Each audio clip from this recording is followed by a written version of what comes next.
Hello students, welcome back. We completed section 1, L'Hopital's rule. Now let's go to section 2. Let's do some optimization, and the majority here will be a review. Let's review absolute extrema, and when do we have absolute maximum or absolute minimum? We have to look at the end point of the interval, so C is either A or B, or the critical point where the derivative is 0, or finally, the derivative does not exist. What am I talking about? Let's visualize like this in a graphing mode. Let's suppose we have a graph like this. Okay, that's enough. And then we have some critical points here and the end points. As a matter of fact, I should have colored accordingly. Let's see. The end points are like this. X value is either A or B. And then here we have horizontal tangent. Another horizontal tangent there. And finally, the point where the derivative does not exist. These are the candidates. In this particular case, we have the maximum here, and then we have the minimum for this. You can clearly see these, right? But the endpoints could be the candidate as well. For example, if this one extends all the way up over there, then that becomes the absolute maximum. Right here, it's just local maximum, but if the graph goes up further up, then that's going to become the absolute maximum. And then as for some other things, such as, okay, all right, let's actually extend this one going up further and then like this. Okay, all right.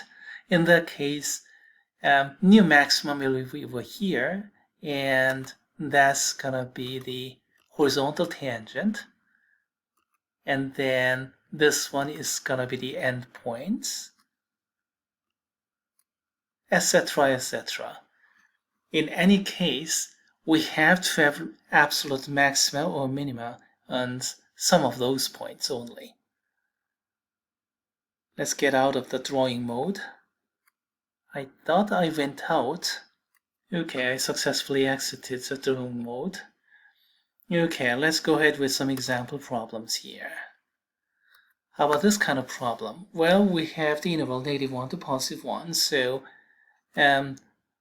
x equal to -1 and +1, those are of course automatic candidates, and looks like there's not going to be any kind of bad point here because all those functions are pretty good, well-defined functions. So it looks like I won't have to worry about non-differentiable point for these problems, but these kind of points will show up. Let's go to the first problem here, and let's begin with the graph. So here, minimum here, where the derivative hits 0, and the endpoints. Those are going to be the maximum. So take the derivative, set it equal to 0, and then we get x equal to -1 or x equal to 1/3, especially 1/3, we saw that. And then -1 is already here as well, so -1, +1, and 1/3. Those three are the candidates, and then find out the y-coordinate for those. Just brute force computation. Plugging those values in place of x here in the original function, and then compare those. The largest is the absolute maximum, here +1, that +1, those shared, and then the lowest is the absolute minimum. That happens when x equals to 1/3.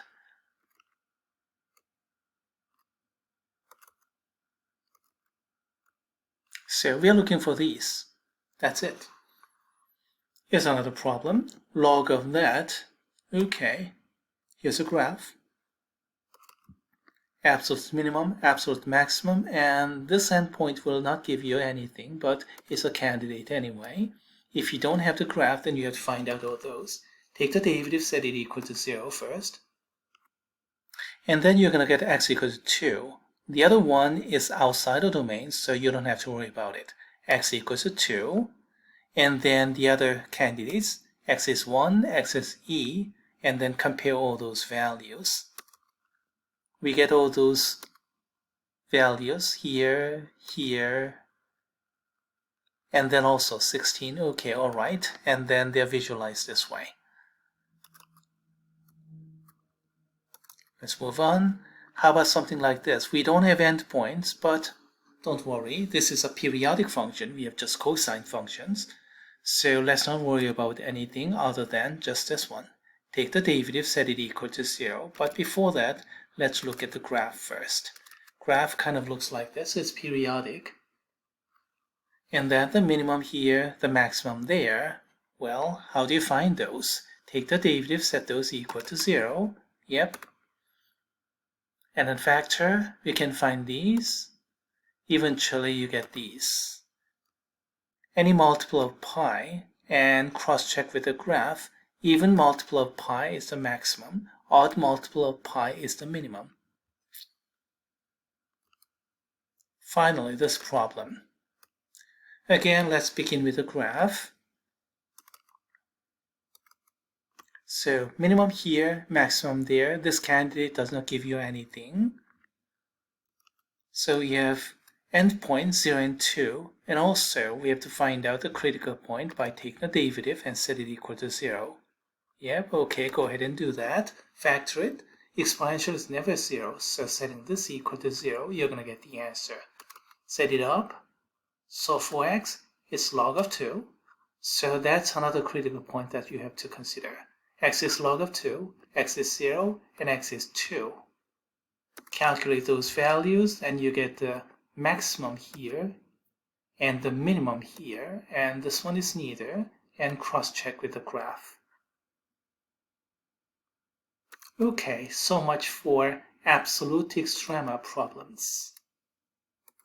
Next, constrained optimization.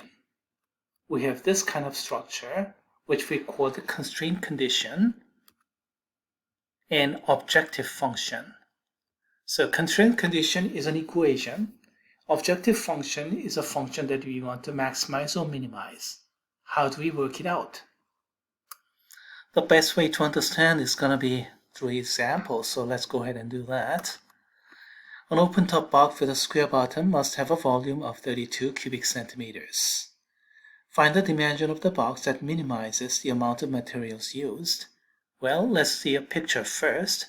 It's an open-top box with a square bottom, so it's got to be like this. Make sense? And then fold it over, you're going to get something like this. Let's name these sides. So square bottom, let's name these as x. So x by x. And then the height, let's name as y. So height is y. And then down here, x by x.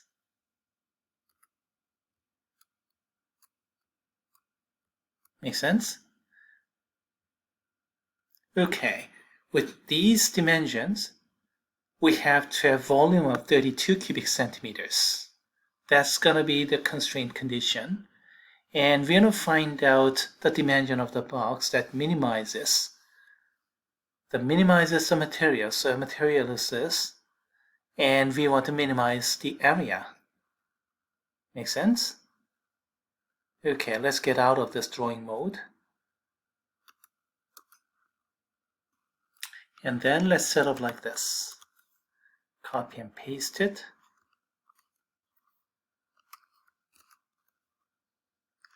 The constraint condition is the volume. So the volume, which is base area times height, is 32,000. Objective function is the area, and then area of the bottom is square bottom, so x squared. And then the rectangles for xy. You see, xy is one area here, and there are 4 such rectangles. So we want to minimize this area. We have a bit of a problem here because this area here has 2 variables. How do you do calculus here with 2 variables? Well, if you solve for one variable from the constraint condition and plug into the other, then we are going to go down to just one variable. Here we go.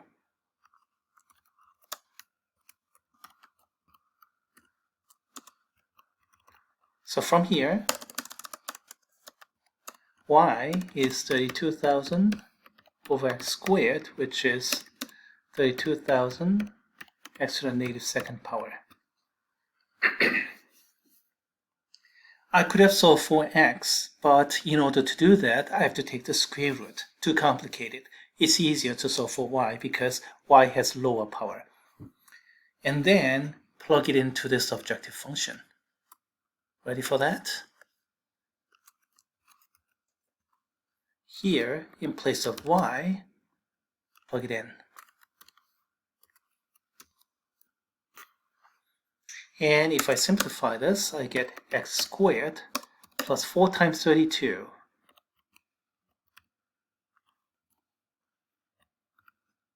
And sorry about the typo, this should be addition here. And that's the area.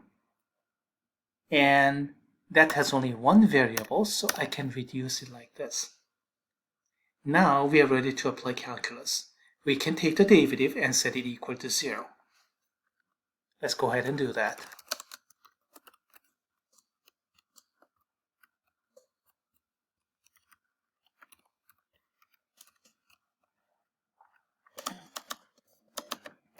Divide by 2, so we have x minus 64.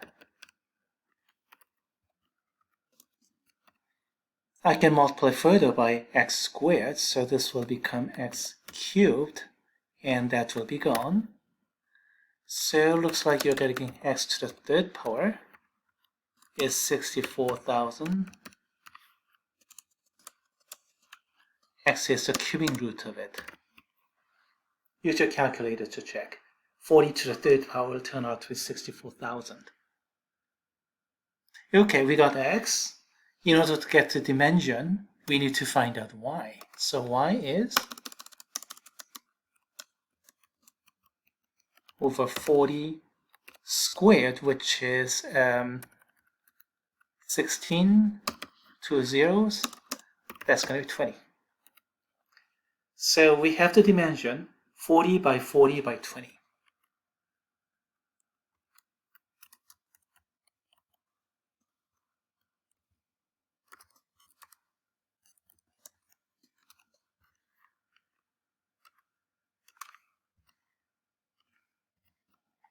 So square bottom 40 by 40 and height is 20.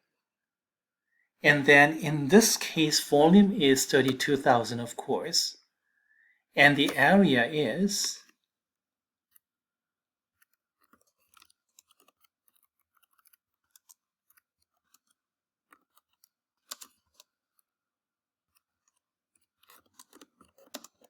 the minimal area is, let's see, I have to plug in x equal to 40 to this function here, right? Plug in x equal to 40 here. So that's 40 squared, and then that's 1 over 40.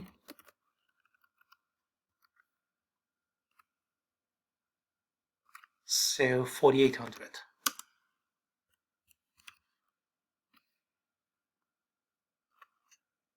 So minimal area is 4,800 cubic centimeters.